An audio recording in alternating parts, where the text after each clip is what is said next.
Hey guys, I'm here to get into a character analysis of Inherent Vice, which was directed by Paul Thomas Anderson, released in the year 2014. And this is just a mesmerizing project from start to finish. Currently, in my rotation is often, but it's been consistently my favorite P.T. Anderson project, Paul Thomas Anderson project for a long time.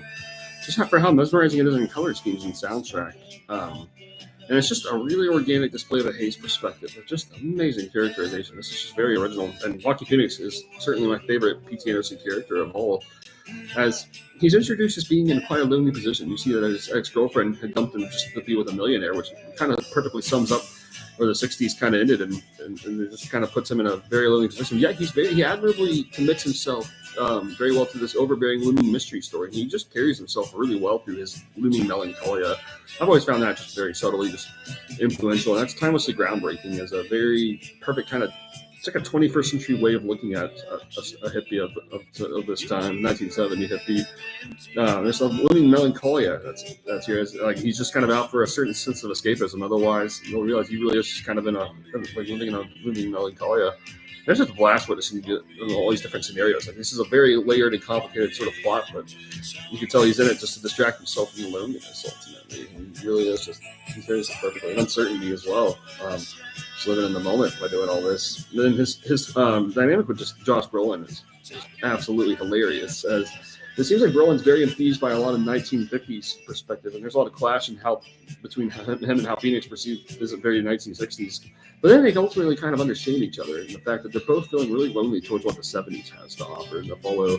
And it just kind of has just generally a very satirical way about it in their dynamic. Owen Wilson is one of my absolute favorites. I absolutely admire every moment of his dynamics. He just really balances Phoenix perfectly as a very kind of like a different sort of personality, but you can tell they have a really organic kind of understanding and chemistry all throughout. I really love Jenna Malone. She's really entertaining, and he's playing this heroin addicted person. Yeah, I really enjoy all that. Just Phoenix's dynamics. There's a lot of original moments all throughout. A very surreal cameo by Benicio del Toro. There's some amazing scenes with him in Phoenix, especially the scene with them in the restaurant, spying on the Golden Thing, are my absolute favorites. Martin Short's just downright hilarious, and it's just like this just kind of generates into this just really insane cocaine fueled scenario, which is really funny. Joanna Newsom's perfect as a narrator for this. And she kind of serves as something of a gypsy figure for Phoenix. It's really perfect how she portrays all of this. Catherine Watterson's perfectly portrays just this feeling of like, it does feel like there's like an awkward energy whenever she's in a room with Joaquin Phoenix. They're like connected in this way, but it's like it feels kind of awkward.